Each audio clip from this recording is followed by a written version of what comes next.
Estava pensando no shiur, tem alguns conceitos que a gente vive com eles todos os dias, mas não por isso eles são fáceis de definir.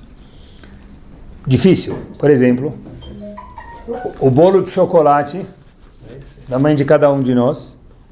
A gente lembra como que é o bolo de chocolate, mas se alguém te perguntar, me define como que é o bolo de chocolate da tua mãe, o que você vai responder? Não dá, não, tem coisas que não dá para definir, é muito fácil de, talvez você experimentar, mas definir em palavras é muito difícil. Bom, o que mais nos interessa hoje não é a definição do bolo de chocolate, mas sim a definição de uma palavra que eu procurei, tive algumas surpresas curiosas, outras divertidas, outras menos, mas qual é a definição do mundo para a palavra casamento? Bom, o que o mundo define como a palavra casamento? Algumas a gente conhece, outras a gente vai conhecer agora. Eu queria ver, o que quer dizer a palavra casamento de acordo com o mundo, de acordo, obviamente, com a Torá. Eu procurei no dicionário qual é a definição da palavra casamento, porque o dicionário, seja virtual ou físico, não faz mal, ainda existe a palavra dicionário. O que quer dizer a palavra casamento? O dicionário antigamente definia, faz pouco tempo, união legítima entre homem e mulher. Meus queridos, procurem que essa definição hoje em dia mudou, vocês imaginem para o que mudou, mas não é mais no dicionário união solene entre marido e mulher. Quer dizer, nem isso que nós imaginávamos que o casamento era, não é mais. Procurem no dicionário Michaelis, coloquem no Rav Google, dicionário Michaelis, e a palavra casamento não é mais união solene entre marido e mulher. Quer dizer, a definição de casamento, mesmo do que a gente imaginava, já muda. Né? Na rua, a definição de casamento é diferente. Também bom, se divertir não é proibido, né? Então, o que eles falam sobre o casamento? Algumas são famosas, outras não. Casamento é igual Avenida Paulista, né? Começa no paraíso e termina na consolação. Estava procurando qual a definição no casamento de um homem bem-sucedido. É o seguinte, o homem bem-sucedido é o que faz mais dinheiro do que sua esposa pode gastar. Esse é um homem bem-sucedido. E o que é uma mulher bem-sucedida no casamento?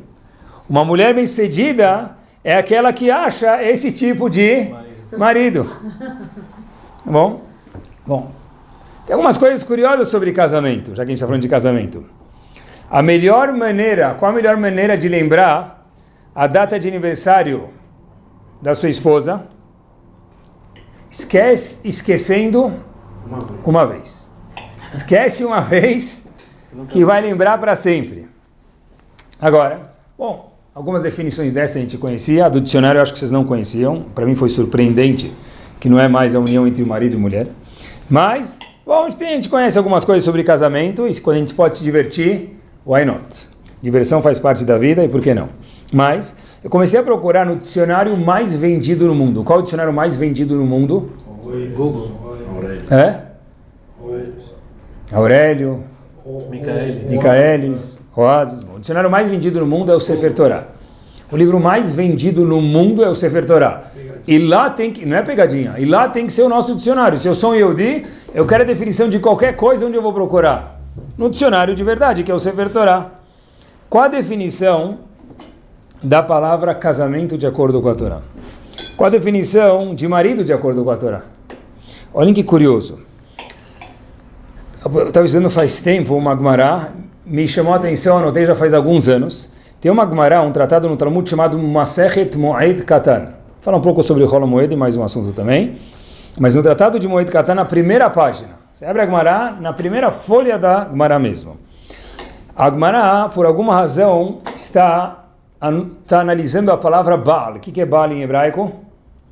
Marido. Diz a Gemara, da onde vem a palavra Baal? Marido em hebraico. Diz a Gemara, Lashon itu vedat. Linguagem de tranquilidade. Estranho, né? Talvez a última definição na minha vida que eu ia falar para a palavra marido é tranquilidade. Tranquilo talvez era o noivo, talvez era antes de começar, solteirão. Mas a Gemara traduz a palavra Baal, marido, como Lashon, linguagem de, a síntese do Talmud, tranquilidade, relax. Tá tudo de boa. Inclusive, olha, em Israel tem cada coisa divertida. Eu até trouxe para vocês. Eu tinha visto uma revista faz tempo, talvez alguns anos atrás. Sabem que em Israel tem todos aqueles papéis que as pessoas colam nos postes. Como chama? Parte de ville? Então, não sei como chama. Não, papéis que as pessoas colam no poste. Aluga-se tal coisa, vende-se tal coisa. E estava escrito num poste o seguinte mensagem: Ani mechapes shidur. Eu estou procurando uma outra metade. Coitado de com quem ele casar pelo poste, né? Se alguém ligar para ele pelo poste, puxar o telefone dele pelo poste, não sei o que ele vai achar. Mas Ani mechapes shidur, eu estou procurando. Tá bom. O que você está procurando?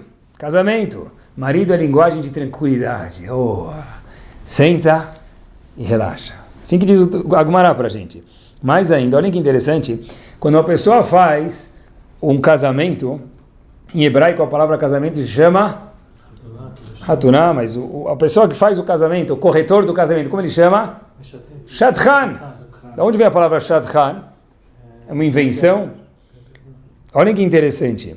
A palavra Basra, Shadchan, o casamenteiro, tanto faz o Shidur, que é o casamento, da onde vem? Uran, Rabbeinu Nissim, ele é um comentarista dos Rishonim. Sobre Masechet Shabbat, na página 12a, ele fala que tem um pasuk no Sefer Shoftim, e lá a gente encontra a tradução da palavra Shidur, casamento, Shadchan, casamenteiro. Qual que é? Está escrito em Sefer Shoftim, no quinto Perek, pasuk 31. Vaishkota Aretz Arbaim Shana. E a terra ficou tranquilex, em silêncio, em paz durante 40 anos. Diz Uran, o Targum, o tradutor do hebraico para o aramaico, quando traduz esse versículo de Shoftim, quando traduz Vaishkot Haaretz, a terra tranquilizou, ficou em paz, Veshiduchat Ara, e Shidur, a terra. Quer dizer, Vaishkot, tranquilidade, com a palavra Shidur, igual que o Gemara falou para a gente, é a mesma palavra. Quer dizer, a palavra casamento, de acordo com Uran, Shidur quer dizer o quê? Tranquilidade, Vaishkot, tranquilidade e paz. Diferença da definição no mundo que a gente escuta, obviamente nada contra piadas sempre fazem bem, se forem engraçadas, mas é diferente do que a gente encontra da palavra casamento na Torá e fora da Torá. Eu queria, Bezat Hashem, hoje, ver o que a Torá tem a dizer sobre casamento para a gente, e por que isso é tão importante, não só porque a gente mora numa casa de casamento, mas tem uma razão mais importante ainda, porque é importante saber a definição de casamento de acordo com a Torá. Rav Yisrael Misalant falou uma frase que tem que ser assustadora para a gente e importante.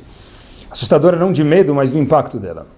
Diz Rav Yisrael Misalant o seguinte: primeiro a pessoa deve colocar a sua casa em ordem, depois a cidade e depois o mundo. Normalmente a pessoa tende a falar o quê? Vou consertar o mundo, vou abrir uma instituição, vou manter uma instituição, colocar voto. Mas diz Rav Yisrael Misalant, sem desmerecer quem mantém instituições, primeiro a pessoa tem que colocar a casa dele em ordem, depois talvez ele consiga a cidade, o bairro, a sinagoga, a escola, o que for, e em terceiro, o mundo. Por quê? Talvez a gente possa falar, se é isso que ele quer dizer, tudo começa em casa. E provavelmente também, Bezat Hashem, vai terminar em casa. Então, diz Rav Yisrael Misalant, é importante saber o que quer dizer casa, o que quer dizer casamento. Porque a palavra casamento, mesmo no português, tem a ver com a palavra casa, porque o casamento define a casa da pessoa. O que quer dizer, então, se marido, e obviamente a gente espera que esposa também tenha a ver com tranquilidade, porque se esposa quer dizer agito e marido nunca vai poder querer dizer tranquilidade. Então, o casamento tem a ver com tranquilidade, como a gente definiu até agora. Pelo menos na perspectiva da Torá. O que quer dizer a palavra Shalom Bayit de acordo com a Torá? O que quer dizer Shalom paz de acordo com a Torá? O que vocês diriam que quer dizer Shalom de acordo com a Torá? Shalom deve ser o quê? Tranquilidade, não é? O que quer dizer tranquilidade? Silêncio. Música clássica, Beethoven tocando atrás. Isso seja Shalom, isso que eu estou acostumado. Para mim, Shalom é isso. Mas a Torá não pensa como a gente pensou até agora. Olha que interessante. Onde aparece a palavra Shalom na Torá, uma das vezes? Em Parashat Pinchas. Pinchas, que era o líder de uma tribo, viu um homem e uma mulher cometendo uma averá sexual grave. E ele achou no momento que era necessário, e foi aceito depois, ele viu que estava certo, matar aquele homem e aquela mulher. Não vem ao caso agora por quê. Mas, depois que Pinchas pegou uma espada e matou o homem e a mulher, Hashem falou, eu vou te dar um brinde, Habibi. Você foi muito ousado, muito corajoso no bom sentido, e você merece um brinde. Qual o brinde que Pinchas ganhou? Hineni noten lo et beriti shalom. Eu vou lhe dar, Pinchas, um pacto de shalom. O que quer dizer shalom, pessoal? Paz. A pergunta, que não sei se já se questionaram, mas eu, quando estava preparando o shiur, me sobressaiu, é o seguinte. Na Torá existe um conceito chamado midah keneged midah, em português chamado recíproco. Reciprocidade. A pergunta é, qual o recíproco aqui? Eu não entendi. Pelo fato que Pinchas matou um casal que estava fazendo um ato errado, e Hashem depois concordou com ele, ele foi ousado, foi, melhor dizendo, corajoso. Olha, Pinchas, você merece um brinde. Qual o brinde? Eu vou te dar um pacto de paz. Mas cadê o recíproco? Cadê o midah keneged midah que se fala em hebraico? Eu fiz um ato brusco, eu recebo de volta a paz? Rav Hirsch diz que o conceito paz, shalom, só pode existir, e assim também explica o Maharal, quando existe shlemut. Shalem, não por acaso que a palavra shalem, completo, íntegro, é a mesma palavra do que shalom, palavras irmãs. Por quê? Porque só existe shalom, paz, quando existe shlemut, algo completo, perfeito, harmônico. Para que haja shalom entre o próximo, tem que existir também shalom entre eu e a Kadosh Baruch Hu. Repito, para que eu consiga estar bem com o próximo, eu preciso estar bem com a Kadosh Baruch Hu. Shalem, íntegro. De fato, Pinchas parece que fez um ato violento. Então, com a lógica de receber paz de volta, Hashem deu para ele agora um pacto que para sempre ele vai ter paz. Shalom, mas você fez um ato brusco, violento. E por que a paz, que é o brinde, é o prêmio, é o sachar? Tem um Rav que mora em Israel, era um Rav em Teus, chamado Rav Lev Shlita, ele diz que existe uma relação direta, e aqui isso que é paz. O nosso conceito de paz, de shalom, de música Beethoven no fundo, de tranquilidade, de tomar uma cerveja, ou tomar uma caipirinha on the rocks, no bar do hotel, com o moço tocando o piano atrás, também é paz. Mas isso não é paz de acordo com a Torá, isso é harmonia, isso é tranquilidade. Paz quer dizer o seguinte: quando tem briga, não se tem paz. Masbut, correto. Mas quando se tem divergências, não necessariamente que não se tem paz. Depende pelo que se está brigando. Sério? Quer dizer, dá para ter divergência e ter paz? Claro que dá. Olhem que interessante. Quem já foi numa faculdade, já viu na biblioteca da faculdade, onde as pessoas estudam lá, só sentam na biblioteca, e o silêncio é o que predomina. Cada um senta sozinho. Se passar uma mosca, se escuta. E se alguém atender o celular, a gente vai falar para ele, shh. Aqui não se usa celular. Com o dedo sim, escrevendo sim, obviamente, mas falando não, porque atrapalha a tranquilidade do lugar. Porém, se você for num Beit HaMidrash, numa casa de estudo, numa yeshiva, qualquer lugar do mundo, parece que você está entrando no Shuk Erev Shabbat. Parece uma feira. Se você for na feira do Paquembu, no Beit HaMidrash, em decibéis, não vai ter muita diferença. Por quê? Porque assim que se estuda Torá, numa yeshiva, o que se faz? Duas pessoas sentadas uma na frente da outra, centenas de pares, estudando. Eles estão discutindo o que a Gemara vem nos ensinar. Eu acho que vem ensinar branco, você acha cinza, e quem está certo, essa é a nossa argumentação, eu, Havruta, seu, eu estudando com você. Os dois estão discutindo em prol de saber qual que é o emet. O que a Gemara tem para me ensinar? Qual que é a verdade? Eu acho que é assim, você acha que é assado, você vai me provar, eu vou te provar. Bet Hillel discorda de Bet Shammai, até que a Gemara chega a uma conclusão, qual que é a Halachá. Eu quero provar quem está correto. O Shulchan Aruch vem mostrar qual é a opinião final. Como se discute isso? Com a boca, argumentando e com som alto. Diferente de uma faculdade. E isso não tira o conceito de shalom. Ninguém que entra no yeshiva fala, cadê a paz? Isso é a paz. Porque, atenção, o conceito shalom bait, o conceito paz, diferente do que a gente imagina muitas vezes, não quer dizer silêncio total. Isso às vezes pode ser um cemitério, lo aleno. O cemitério tem silêncio, não quer dizer que as pessoas lá estão em paz. A gente não sabe o que está acontecendo embaixo da terra. Paz não necessariamente quer dizer silêncio. Quando as pessoas estão lutando, eu uso a palavra lutando entre aspas, por um objetivo comum, isso é paz. Não é porque uma enfermeira pega uma agulha e fura no paciente, ou o médico, quando a gente leva nossos filhos no médico, coloca a agulha, fala para o bebê, olha, só um segundo, tira a fralda do bebê, ele coloca a agulha no bebê para dar vacina e o bebê começa a chorar, olha que médico malvado. Talvez você fala para o bebê, olha que médico malvado, para agradar o bebê, não é? Mas a gente sabe que o médico é o maior benfeitor do mundo naquele momento. Ele é o homem que traz a paz. Como ele traz a paz? Com uma agulha de 4 dedos ele traz a paz? Num Beit HaMidrash discutindo se traz a paz? Claro que se traz. Porque se você está indo para um bem maior, procurando qual é emet, qual a verdade, isso não nega a paz, isso é shalom. Isso foi a midah, keneged midah, a reciprocidade de Pinchas. Pinchas, quando foi matar aquele casal, hoje em dia, obviamente, que a gente não pode fazer isso, mas no momento era correto, por que ele recebeu o Brit Shalom, pacto de paz? Porque Pinchas estava procurando a shlemut, a harmonia, a completitude do ato. Está certo ou está errado? Se eu estou trazendo Hashem para o mundo, naquele momento, de novo, a gente não pode fazer isso, Deus me livre hoje em dia, isso é Shalom. Ah, mas porque foi de um ato brutal. Quem define o que é brutal? Se tem uma criança atravessando a Avenida Paulista e está vindo um carro, alguém empurra essa criança, ele está sendo brusco ou a pessoa mais gentil, dócil e shalom do mundo? Isso é shalom, está sendo pacífico. Mas se empurrou a criança, mas o médico também deu vacina na criança e não por isso se tirou a paz.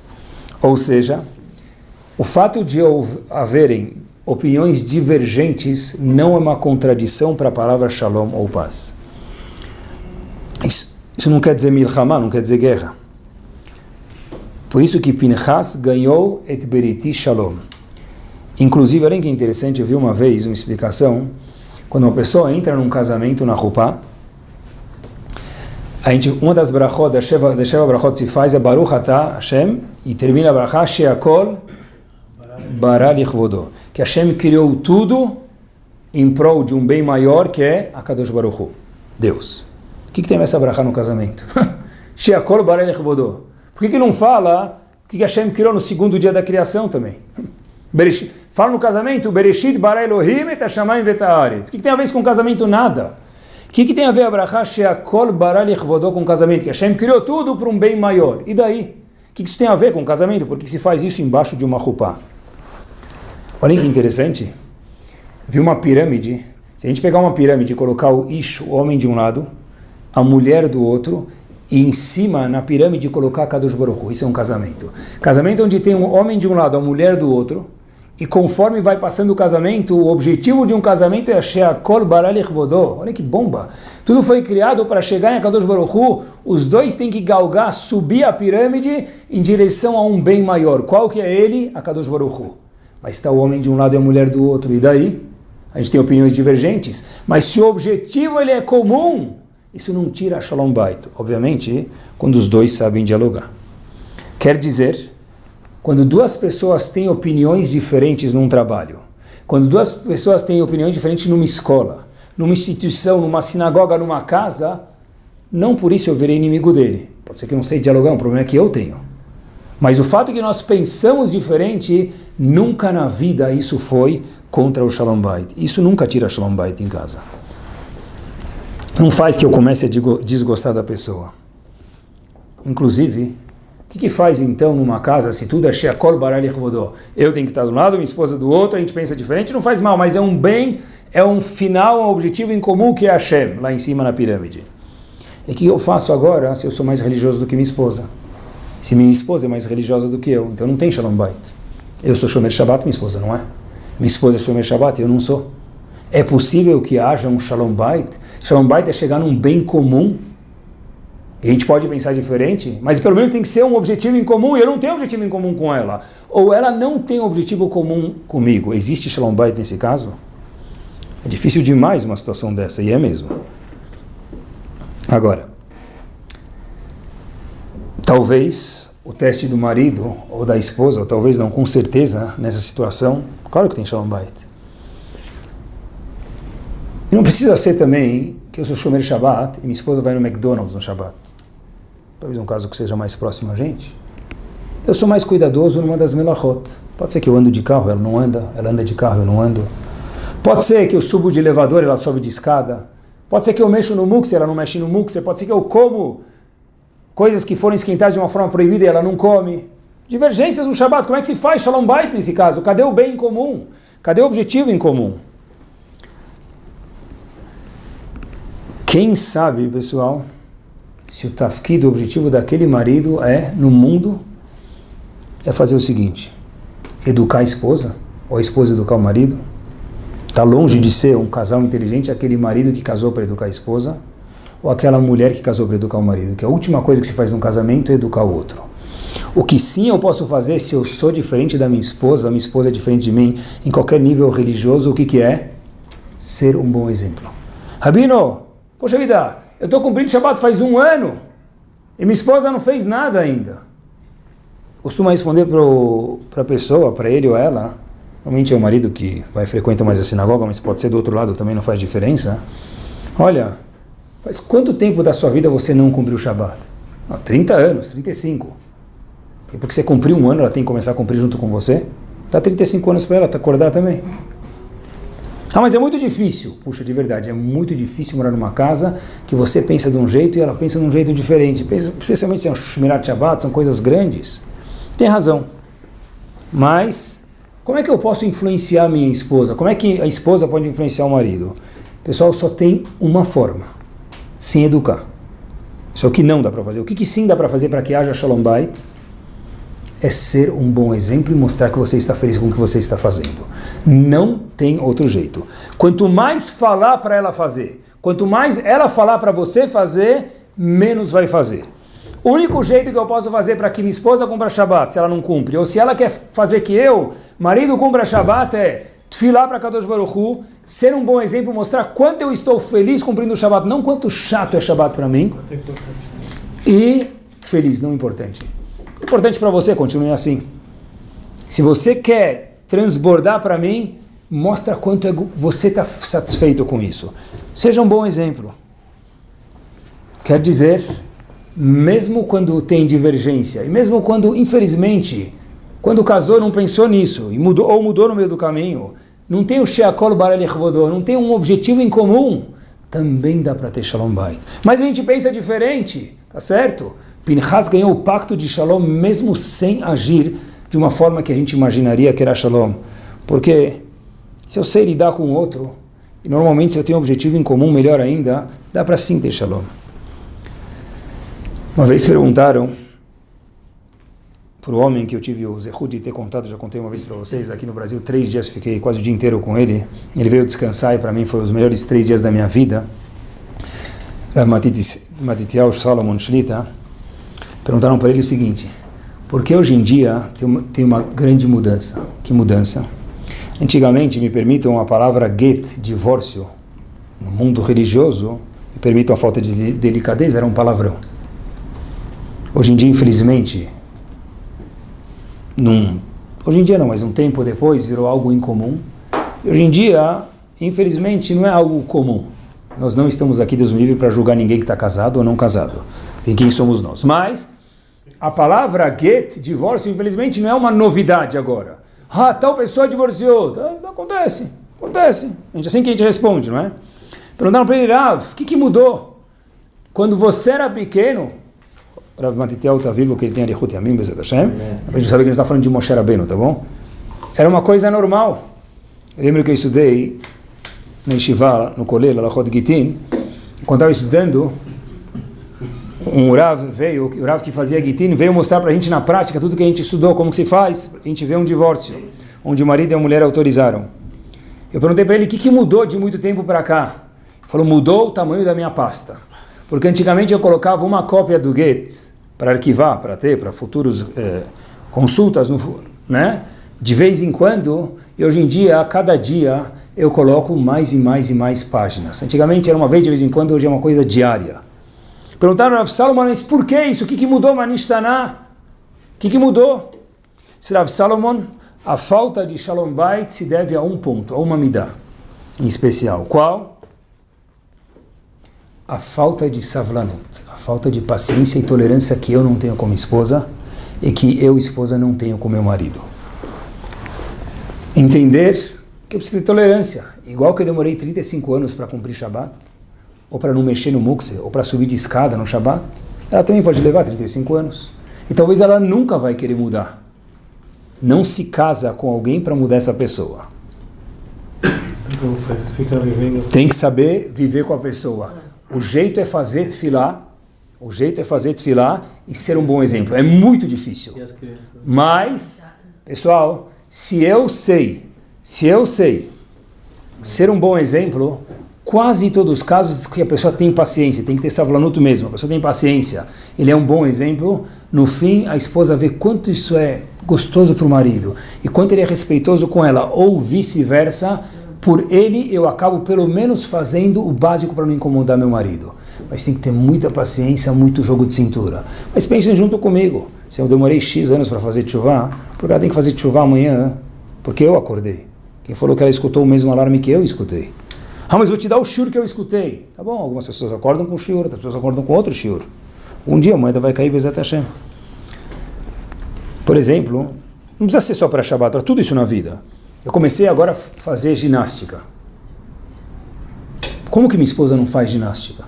Amigo, quantos anos você começou a fazer ginástica? Dá tempo para ela acordar. Talvez algum dia ela vai querer também. Isso também é Shalom Bayit. Shabbat, ginástica. Eu sempre fumava, a pessoa, o marido diz. Eu sei que fumar está fora de moda, mas como exemplo, tá bom? Sempre fumava, eu sempre bebia. Eu parei de beber. Minha esposa ainda fuma. Quanto tempo demorou para você parar de fumar? Ela não pode ter um tempo também? Por exemplo, você não sabe. Eu vi quanto o grupo do WhatsApp, que não tem nada a ver comigo, me incomodava, tirava meu tempo, tirava minha tranquilidade, tirava meu tempo com minha esposa, com meu marido, com minha família. Eu tirei aquilo. E minha esposa colocou mais grupos de WhatsApp. Mesma coisa. Meu amigo, sabe com aqueles grupos? Daí você comprou o celular para os grupos. Você soube entender que para você levou um tempo para tirar isso? Então entenda que seu cônjuge também vai precisar desse tempo possivelmente. Isso é tolerância, isso é Shalom Bayit. Disse Rav Salomon, por que tem mais Gitin hoje, Lo Aleno, pessoal? Por uma midá em especial, por falta de savlanut, paciência. Outra coisa, dinheiro, materialismo. Eu achei que eu tenho que ser mais espiritual. Hazako Baruch para você. Ela ainda não achou isso.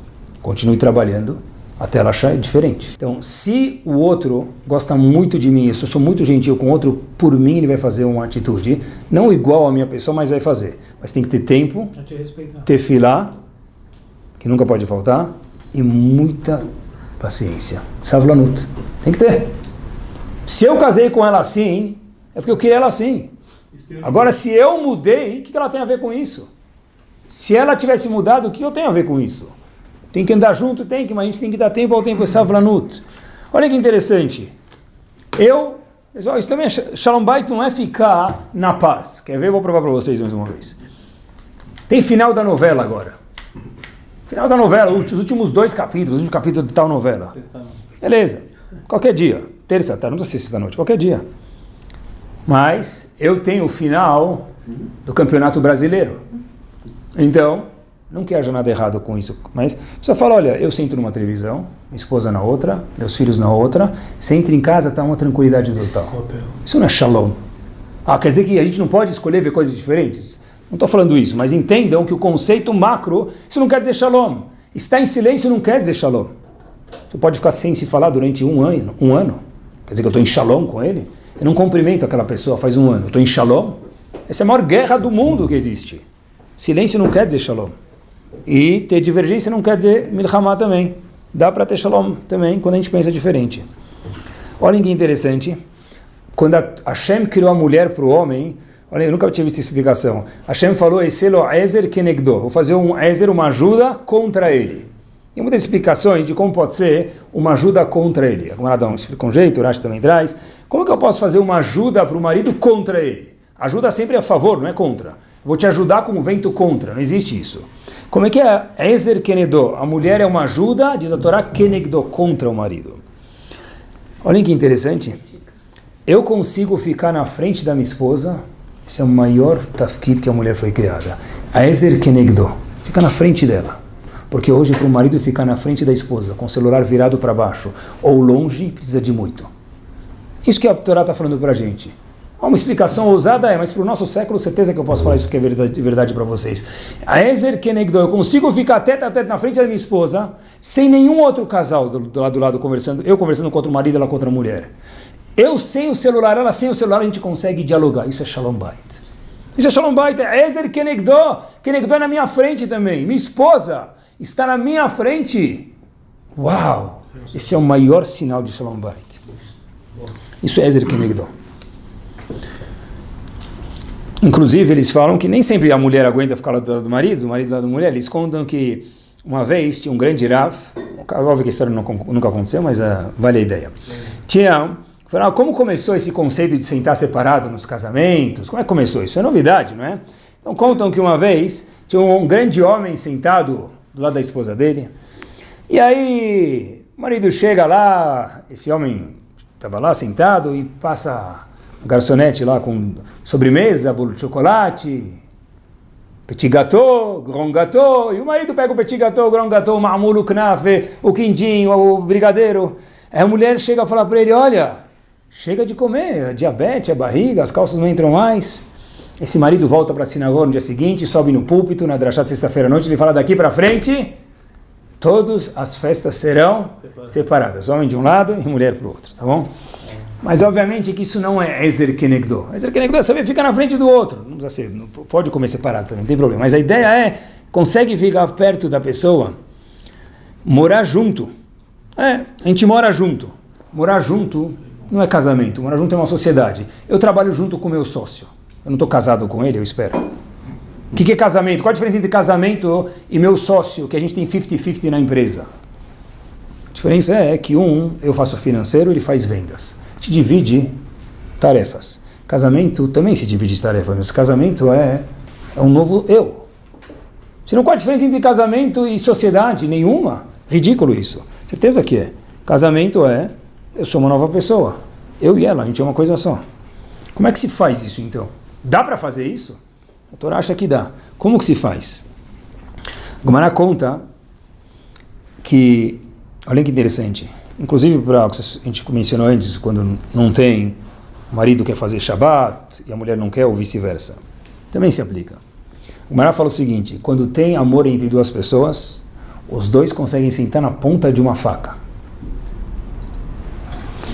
E quando não tem amor, ou, a Gemara fala mais um exemplo, quando tem amor entre muitas pessoas conseguem se cobrir com um cobertor só. Agora, quando não tem amor entre duas pessoas, uma casa de 200, 300, 400, 1000 metros quadrados não é suficiente. Às vezes uma cidade não é suficiente. Quer dizer o quê? Se eu gosto dela, ela gosta de mim, sentar na ponta da lança também vai se resolver. É difícil demais. Mas o Shmirat Shabbat não é o que vai fazer a gente ficar mais longe. O kashrut não é o que vai fazer a gente ficar mais longe. O problema muitas vezes é porque eu já tinha algum problema embaixo do tapete e agora virou culpa do Shabbat. Virou culpa de Alachot Nida. Virou culpa de Muktzeh. Virou culpa de kashrut. Se eu gosto dele, ele gosta de mim, isso vai ser resolvido. Porque quando duas pessoas se gostam, diz a Gemara pra gente, e é verdadeiro isso demais, obviamente, podem sentar na ponta de uma lança. Quer dizer que o clique do casamento qual que é? Um gostar do outro. Tem amor. Como é que tem amor no casamento? Macé do amor? Ajuda, no noivado ajuda. Amor à primeira vista, ótimo, lindo. Sempre costumo dizer que amor à primeira vista, qualquer banana na novela pode ter. Eu quero ver amor à milésima vista. E como é que tem amor quando você já acorda com aquela mesmo ser, me permitam uma falta de delicadeza aqui, do seu lado pelo milésimo dia. Faz 10 anos eu vi aquela mesma... Não é nem mulher eu consigo falar, é mesmo ser já. Eu não consigo ver aquele homem do meu lado, já acabou, cadê o amor? Aqui, onde é que eu vou ter amor? Que eu faço o quê agora? Só se eu dormir de ponta cabeça para ver ela do avesso, eu já não sei mais o que fazer. Ou vice-versa. Como é que pode existir amor? Boa pergunta. Olha que interessante. Olha que interessante. Em Parashat Chayei Sarah, olha que a Torá fala sobre Avram Avinu, pessoal. A Hashem fala pra gente, Avram Avinu era um homem bastante de idade já. E a Torá fala sobre Avram Avinu, sobre os avós. Quanto mais tempo passava, mais eles se amavam. Parecia que eles estavam com febre. Como é que pode ser? Quanto mais tempo passar, mais eles se amavam. Normalmente a gente tende a dizer, no começo é amor, depois vai tendendo pro amor, né? Quanto mais tempo passar, mais eles se amavam. Como é que se amavam? Já enjoou aí. Olha o que está escrito. Vai vier Yitzhak ao ela Sará imo. Yitzhak, quando casou com Rivka, trouxe ela para a mesma tenda onde morava Sará, sua mãe. Diz o passuco que Parashat Chai Sará, vai Yehavea. Ele gostou da esposa. Mas aqui é começo de carreira. Diz Ravirs para a gente. Quanto mais tempo passava, vai Yehavea, quer dizer, mais Yitzhak amava sua esposa Rivka. Mas como é que pode ser? Deve ser que tem alguma coisa estranha aí, né? Tá bom, essa é a definição de um casamento judaico, mas como que se faz isso? Como é que tem esse amor aí? Se o amor depende o casamento depende do amor, como que se faz isso? Inclusive, Yitzhak, olha que interessante, tinha 40 anos quando ele casou com Rivka. E depois, olhem que isso é difícil, hein? Depois que Yitzhak casou com Rivka, o que o pastor falou? Que Yitzhak casou com Rivka, e aí ele se sentiu bem. Por que ele se sentiu bem? Ele falou, puxa vida, você me lembra a minha mãe. Você ainda fala isso para sua esposa. Você não sabe, eu casei com você agora, estou me sentindo em casa, agora parece que minha mãe está do meu lado. É melhor você colocar a rede na janela, porque você vai cair lá embaixo. Ela vai jogar pela janela. E está escrito que Yitzhak falou o quê? Você é igual a minha mãe, Rivka. Agora eu estou consolado. Eu tinha a perda da minha mãe, um buraco, assim está escrito na Torá. Você completou aquele buraco para mim. E ficou feliz com isso. Bom, imagina se hoje você fala para a tua esposa, ela ficou 20 anos fazendo a receita do bolo, no fim ela acerta e fala, agora está igual o bolo da minha mãe. Vai levar uma panelada na cabeça, né? E como é que Yitzhak, né? Como é que Yitzhak, o pessoal, falou isso e como é que a Torá repete isso pra gente? Qual a mensagem que tem aqui atrás? Isso que é amor? Como é que chega nesse amor platônico aí? Olha, se você souber amar sua esposa de verdade, se nós soubermos amar nossa esposa e nosso marido de verdade, você falar, você está igual minha mãe, ela não vai se incomodar, porque sentar na ponta de uma lança não incomoda. Mas tem que ter amor de verdade. Quanto mais amor tiver, mais respeito tiver, mais paciência Savlanut tiver, mais elogios tiver no casamento, que elogio é difícil fazer demais, mas é a base do casamento. Quanto mais apreciação tiver, não vai ser o Shabbat que vai estragar, não vai ser a kashrut, a gente se resolve. Eu queria que fosse diferente, claro, tomara que seja, mas enquanto não é, isso não acaba com o meu casamento.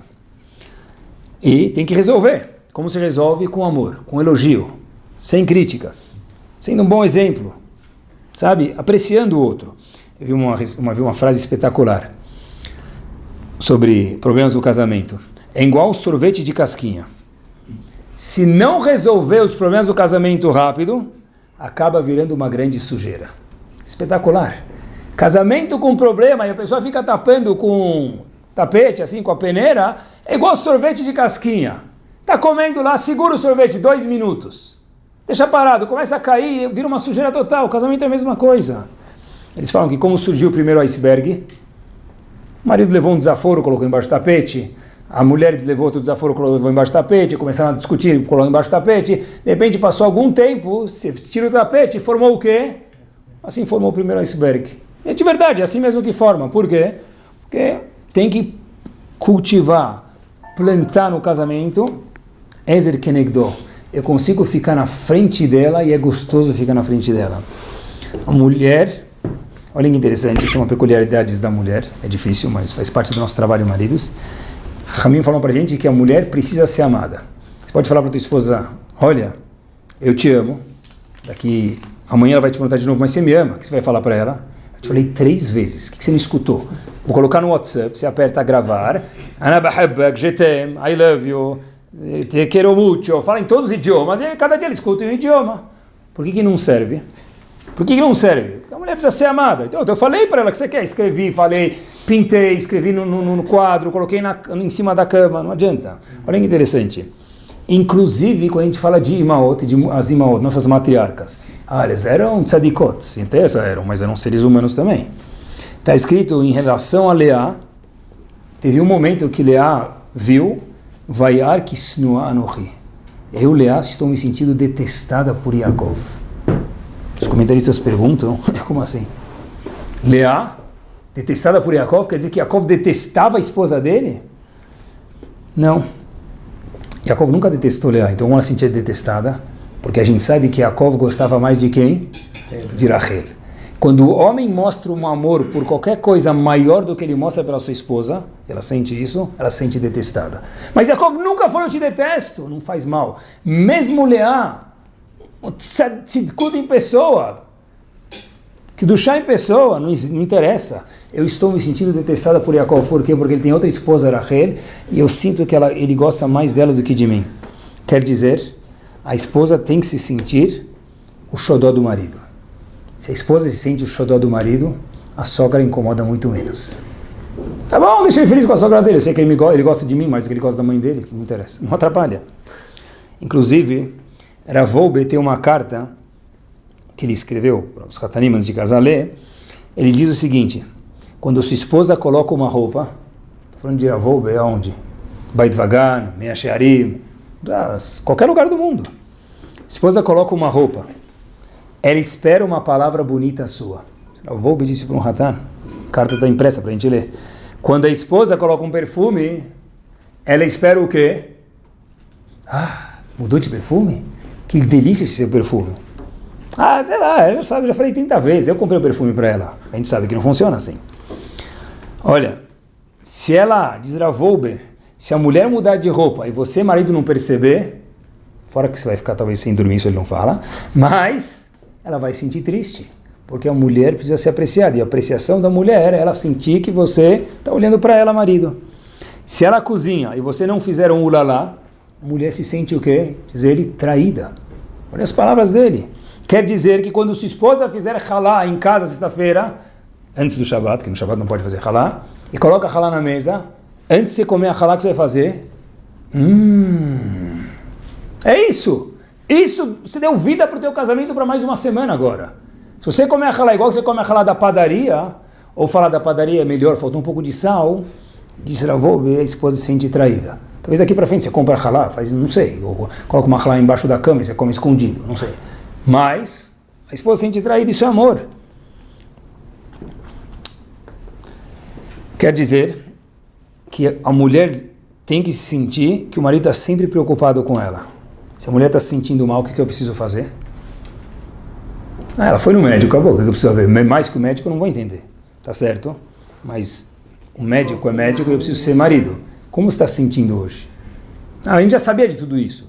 Tá bom, mas estou lembrando para mim mesmo. Tá bom? Isso acaba chegando onde isso faz que haja duas pessoas que moram juntas se transformando numa pessoa só, ou se não tiver isso, diz ele que a gente tem duas pessoas morando na mesma casa e uma não tem nada a ver com a outra. Mas nós somos maridos e mulher, não de acordo com a Torá, porque a definição de marido e mulher de acordo com a Torá é uma definição, uma coisa só. Mas se a gente divide, você leva para a escola, eu pago os boletos, você vai na reunião dos meninos, eu vou na reunião das meninas, isso é divisão de tarefas, é uma sociedade anônima. Casa X, sociedade anônima. Isso não é casamento. O homem também precisa saber que o quê? Que a mulher é diferente dele. E a mulher também precisa saber que o homem é diferente do que dela. Olha que espetacular. Eu vi um artigo, eu estou terminando. O artigo é o seguinte: os 78 vestidos da minha mulher. Vou pular algumas partes, mas é espetacular. Não consigo entender minha mulher, diz o marido. Ela reclama que nunca passa o tempo com ela. Portanto, planejei passarmos o dia inteiro juntos. Levei ela ao shopping, comprei tudo o que ela quis. Após 4 horas, voltamos para casa. Raja, né? E eu estava me preparando para trabalhar um pouco, diz o marido, quando ela saiu de casa e fala o seguinte: mas a gente não passa nenhum tempo junto. Então, o que mais eu posso fazer? Fora explodir. Né? O que mais o marido pode fazer? Olhem que espetacular. Então disse o senhor, vejamos um exemplo típico. Um casal se prepara para ir num casamento. Sim, ele respondeu a pergunta. Eles estão atrasados. Por quê? Porque a mulher ainda está se vestindo. Aí o marido fala para a mulher: olha, eu preciso chegar na cerimônia porque é um grande amigo meu, eu preciso estar na cerimônia do casamento. Se a gente não sair em 3 minutos, eu sei que a gente não vai chegar. Aí a mulher fala: mas, querido, eu não tenho nada para vestir. Esse é o título, né? Os 78 vestidos. Ele fala: mas Você tem 1, 2, 3, 70, 5, 6, 78 vestidos no seu armário, querida. Escolhe algum. Está aqui na tua frente. A mulher fala, eu sei, mas eu não tenho nada para vestir. Aí ele fala, olha, está aqui. Ela fala, não, esse me deixa gorda. Esse eu usei nos últimos 2 casamentos, não vai saber que eu estou usando de novo. O outro eu estou enjoada de usar.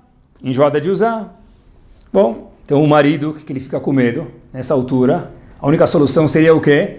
Ir na loja e comprar um vestido novo para ela, mas em 3 minutos não vai dar para resolver. Então o marido sai do quarto desesperado. Quem nunca passou por isso, né? Então, olhem que interessante. Diz essa pessoa o seguinte, isso ocorre porque o marido está olhando para os fatos. E os fatos, de fato, são verdade. Tem 78 vestidos no armário. Ou às vezes 780 pode ser. Mas se nenhum deles é suficientemente bom, então a única solução é o marido fazer o quê? Resolver comprar outro. Pega da vizinha emprestado, né? Cuidado se não for cunhada, né? Porém, se ele visse as coisas sob a perspectiva da mulher, então conseguiria entender o que na verdade ela quis dizer e ajudá-lo a resolver o problema. É o seguinte, quando ela diz, eu não tenho um vestido para usar, o que ela quer falar? É isso mesmo. Ela não pode ver as roupas do armário. O que ela está querendo dizer é, não tem nada no meu armário que eu me sinta bem usando. O que ele precisa falar? Olha, você tem razão. Olha, eu acho que você fica muito bonita com esse. Eu gostei desse. Tem que falar de verdade, tá bom? Então, se isso for com sinceridade, vai falar, você acha mesmo? Mas aqui tá meio gordinha, tem uns pneuzinhos meio para fora aqui. Não, mas tá bonito, não dá para ver. Você nem tem pneuzinhos mesmo, né? Beleza. Se fizer isso com sinceridade, ela tem a roupa. A roupa tá lá, falta você ser o vendedor da roupa para ela. Voltamos. Por que aquelas 4 horas no shopping não resolveu? Assim ele responde a pergunta. O mesmo se aplica à sua confusão sobre a necessidade que sua mulher tem de passar tempo com você. Olha que bomba. Quando ela fala quero passar mais tempo com você, ela não quer dizer eu queria o relógio fazendo tic-tac enquanto eu estivesse junto com você passado 4 horas.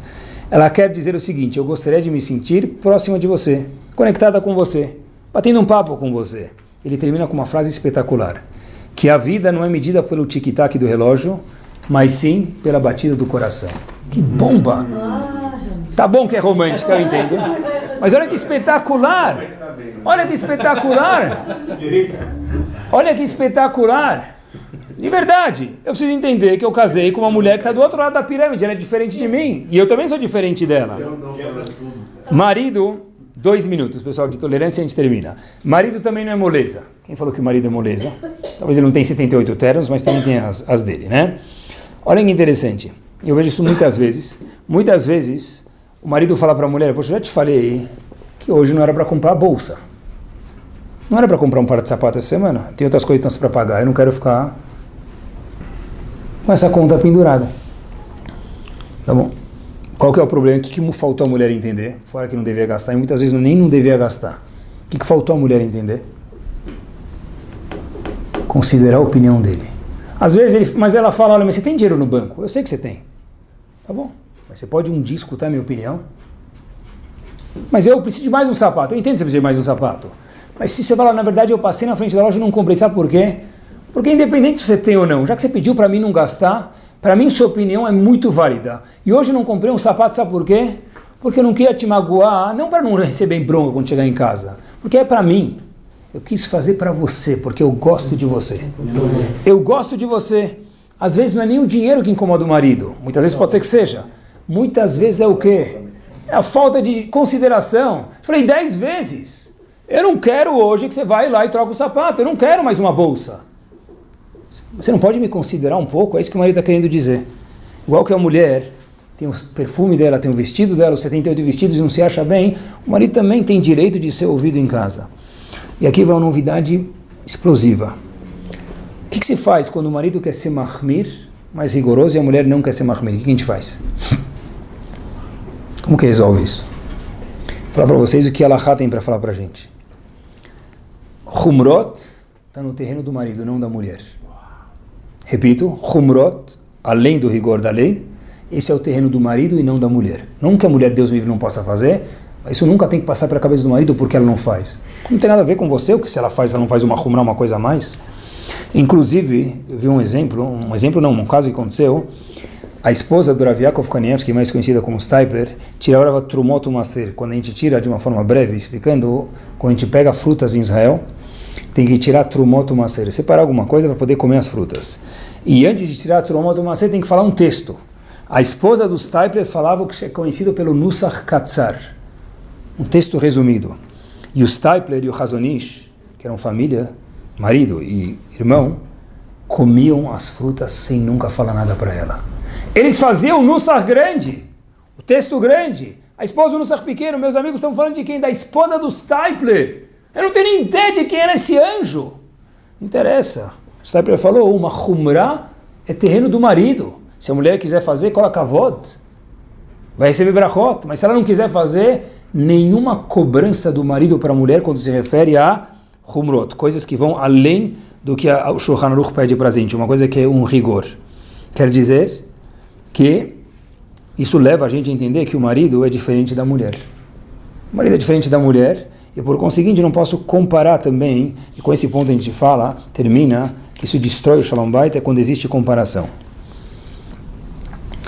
O Hidá conta pra gente, eu nunca tinha visto isso, eu li o Hidá, Rav Chaim Yosef David Azulay, tem um livro chamado Petach Henaim, ele explica a seguinte Gemara na Masechet Baba Metzia, página 59a. Rava falou o seguinte, para as pessoas de Mahuza, cuidado e respeitem suas esposas, se vocês respeitarem suas esposas, vão ficar ricos. Eu sempre aprendi que o quê? Se o marido respeitar minha esposa, isso é uma segulá, vamos procurar segulá para ficar rico, né? A segulá verdadeira é cuidar das palavras, como a gente mencionou, a segulá verdadeira é respeitar ela, e ela me respeitar, dobrar o talit, depois da sinagoga, Motzei Shabbat, é uma segulá, mas muito melhor do que isso é que haja respeito em casa. Muito melhor do que isso é o que a gente mencionou, que se elogie. Muito melhor do que isso é que eu entenda ela, que ela me entenda. Mas, eu nunca entendi, tá, estudei essa Gemara. O Hidá fala uma coisa bomba, fala por que Rava falou justo para as pessoas de Mahuza respeitem suas esposas. Porque ele não falou para as pessoas de outra cidade. O Hidá fala o seguinte, essa vai a lição final. As mulheres de Mahuza daquela cidade eram pessoas delicadas. Não quero falar frescas, mimadas, mas mulheres mais delicadas. Diz Rav Chaim Yosef David Azulay, e nenhuma das mulheres trabalhava. Porque elas não combinava com elas trabalhar, eram mulheres muito chiques, muito finas. Disse Rava o seguinte, vocês de Mahuza que as esposas não trabalham, respeitem suas esposas que dela vai vir a riqueza. Mas como ela não trabalha, se você respeitar ela, Hashem vai te mandar em dobro. Essa vai ser sua riqueza. Mas por que ele falou justo para as pessoas de Mahuza? Diz o Hidá o seguinte, eu sei, isso que Rava quis dizer. Rava falou justo para as pessoas de Mahuza, respeitem suas esposas, porque eu sei que aquele marido vai falar com um vizinho de outra cidade. Ele vai chegar em casa e a mulher vai falar o quê? Olha, minha esposa trabalha e ganha X, e ela ajuda o orçamento. E eu vou chegar em casa e falar o quê para minha esposa? Tá vendo a esposa do vizinho? Ela paga os boletos da escola. Você só gasta. Disse Rava, cuidado. Porque se sua esposa é diferente da esposa do vizinho, ou podemos aplicar, se seu marido é diferente do marido do vizinho, não compara. Porque justo pelo fato de você saber respeitar ele ou ela do jeito que eles são, porque não é todo mundo igual, que daí que vem a brachá, inclusive, din-din, dinheiro, número na conta no fim do mês. Sendo bem claro. Por isso que Rava diz o Hidá, e com isso a gente termina, falou, olha, respeita a sua esposa, mas por que justo para as pessoas de Mahuza? Porque Hidá sabia que havia maridos que iam de Mahuza para outra cidade, iam entender que as esposas de outra cidade trabalhavam e as esposas deles não trabalhavam. Ia chegar a comparação. Hidá falou, cuidado, porque cada casal é diferente, cada mulher é diferente, para um Shalom Bait precisa de tal coisa, para o outro não precisa, não pelo fato que eles saem jantar fora 2 vezes por semana que eu preciso sair. Não é pelo fato que eles viajam 2 vezes por ano para fora que eu preciso viajar para ter Shalom Bait. Porque eles viajam ou não viajam? Porque nós somos diferentes. Porque nós nos amamos de uma forma diferente. Tem que ter na casa judia, pessoal, Shalom. Shalom Bezat Hashem seja o Shalom que a Torá definiu. Que Bezat Hashem, quando tem nas casas, todas têm, problemas que são como a ponta da lança, isso não faz a casa chacoalhar se houver Shalom. E lo aleno, se não tem Shalom, se não tem entendimento, qualquer coisa balança. Que Bezat Hashem a gente possa passar pelas dificuldades da vida que todo mundo tem, de uma forma harmônica, gostosa e com serenidade. Amém. Amém. Eu vou deixar.